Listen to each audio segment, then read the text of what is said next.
What's going on, guys? It's Jay from Dirty Boy Tools, here to talk to you guys today about swivel head ratchets.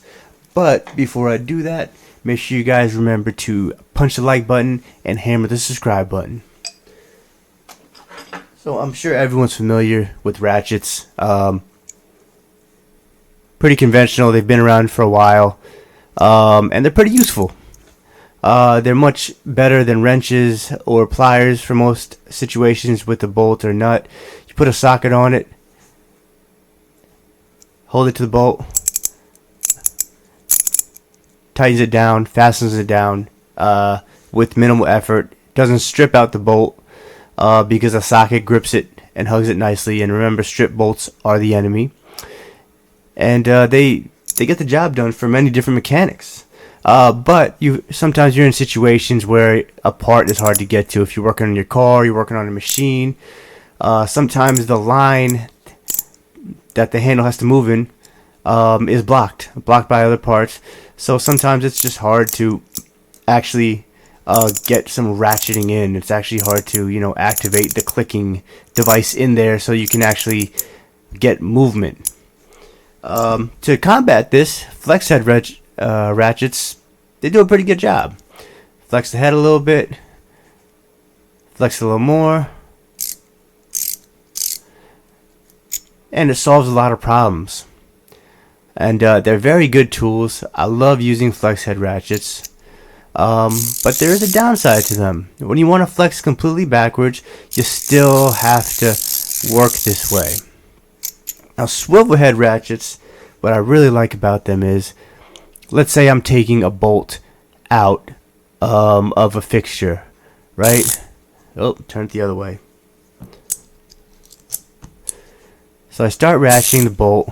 I get it out a little bit. Alright, once you get it a little loose, it's pretty easy to thread out. But that also means that the ratcheting effect won't happen, right?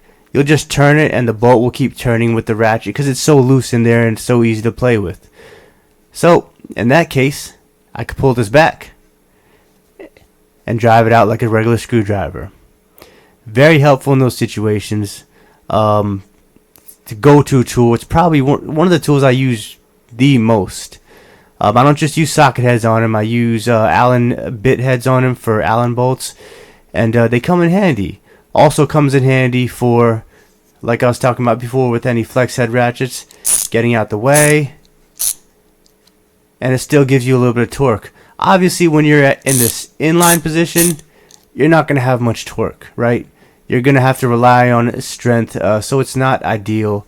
But nothing's in life is perfect. Maybe one day they'll have a tool to combat this. Maybe put a hole through it, put a bar through it, and all of a sudden you have a nice T-driver, get some torque on that.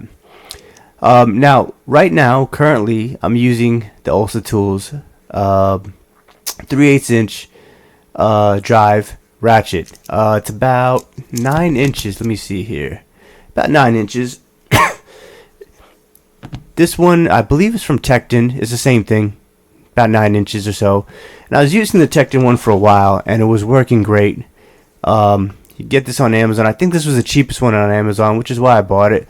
But also, I like the design. I like the design of a swivel head ratchet, and I like the fact that it came in the 3/8 inch size.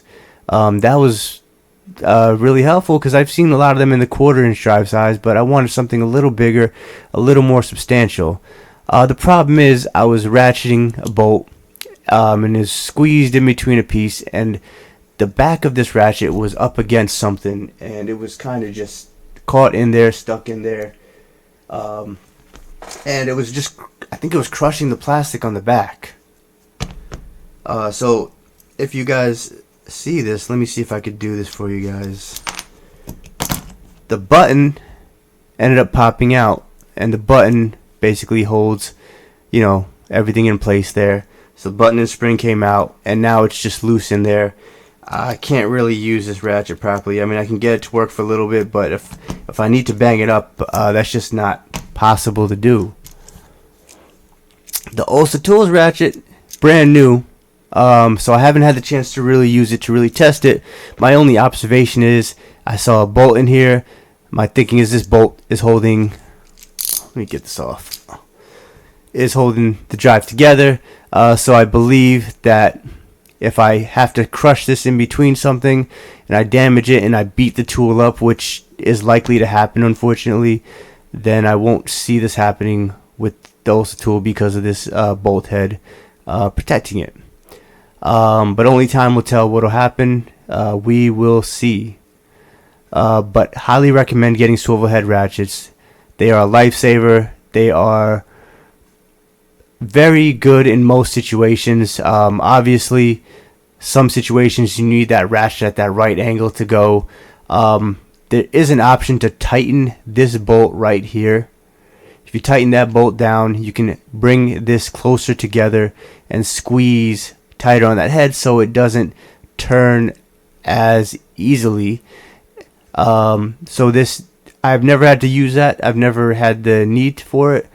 The biggest bolts I've done on this, maybe 3/4 of an inch. No, I think I've done 15 16ths of an inch bolts.